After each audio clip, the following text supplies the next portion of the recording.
Somewhere towards the end of the Lola report, we come across an intriguing image. Two little graphs titled INPE and DINC. What is this? And whence the strange name? The abbreviations INPE and DINC are derived from the labels interests, personality, and the C in DINC represents competencies. DIN refers to doorleefde interesses, that's Dutch for lived-through interests. It's hard to translate, but think about interests that are well anchored and shown through behavior. Doorleefd in Dutch translates to weathered, as in the sailor's weathered head, or the weathered paint on a boathouse. But it's not quite the same. Weathered suggests some degree of deterioration, and that's not the direction we're thinking in. In the context of Lola, lived-through interests can be seen as interests that are both seasoned and rooted in observable behavior. In this tutorial, we will use the label lived interests. What we show in this chart is the difference between responses to two types of questions in Lola. One type of questions is linked to thought processes and feelings occurring within the person, and the other kind of questions is linked to behavior, actual exhibited behavior. So you could say that DINC is visible, on the surface, and that INPE is linked to phenomena occurring below the surface. We will now first look at how INPE and DINC are constructed, and then we'll discuss what we can do with them. Part 1. The structure of INPE and DINC. Interests and personality. Lola is an interest questionnaire, so almost all of the questions have something to do with interests, which is rather logical. With a statement like, "I think it would be fun to work with children," it is obvious that it belongs to the "what do I like" category. But there are also statements that are a bit more related to your personality, how you usually are, how you are naturally, what your default attitude is. An example could be this statement: "I am a social type." If you agree with this statement, you are making a kind of general and broad statement about yourself.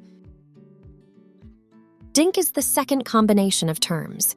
Lived through interest and competence refers to behavior that one actually exhibits, or has exhibited. So here we are not talking about whether you like something, whether you find it attractive, or whether you would like to do it someday. No, in the category DINC, we're asking evidence-based questions. Like, do you do it? How often? Have you done it before? With lived interest and competence, we use roughly 3 ways to gather our information. With competencies, the approach is straightforward. We simply ask if you can do something. For example, "I am very orderly and structured," or "I am good with animals." And then we have 2 ways to gather information about lived interests. The first method is to ask if someone likes something, even if we name the drawbacks. For example, "I want to help people, even if they don't want to be helped." Or, "I like administrative work, even if I often have to repeat the same things." And the second method involves getting information about present or past behavior. Think of an engineer who has been tinkering and repairing stuff from a young age, or an educator who babysat neighbors as a young girl, tutored other children as a teenager, and had a part-time job in an elementary school as a student. When people really like things, it often translates into observable behavior. So when you see a statement like, "I help family and friends fill out their tax forms," you know that this is a statement in which we are asking about the behavior that people actually exhibit. Let's go back for a moment to the picture we saw earlier. On the one hand, we have INPE. That score is based on interests and personality, the things that go on below the surface. And on the other hand, we have the DINC score, which is based on what people do and can do. For each Holland domain, we incorporated the 2 different types of perspectives into the statements. And this allows us to form a picture of the similarities and differences between INPE and DINC statements for each Holland domain. Let's look at some examples. Example 1. With this gentleman, there is hardly any difference between the 2 profiles.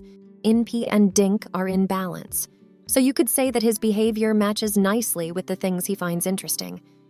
There are no peculiarities. Example 2. This is a student. We see a substantial difference between the two profiles in almost all aspects. What she likes and how she sees herself as a person does not match up nicely with what she says she can do and is able to do.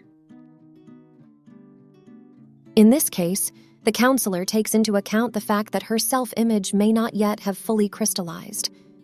Perhaps there is overestimation on some points and underestimation on other issues.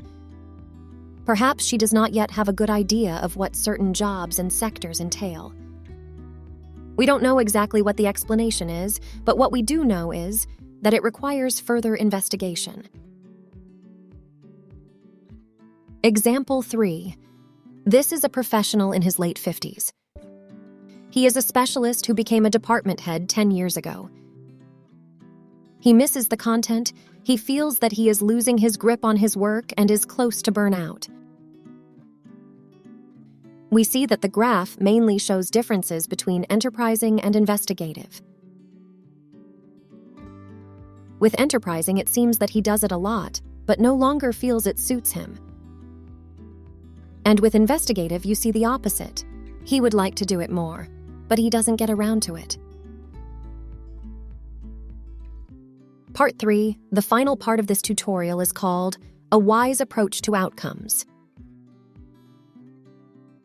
The INPE and DINC indicators are meant to draw attention to possible bottlenecks and peculiarities. We should never confuse them with hard facts or rock-solid conclusions. Has the existence of INPE and DINC been scientifically proven? No, we are not there yet.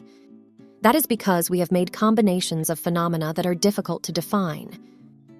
To map and measure psychological constructs neatly on a scientifically solid level, you actually have to break everything down into separate pieces that should overlap as little as possible.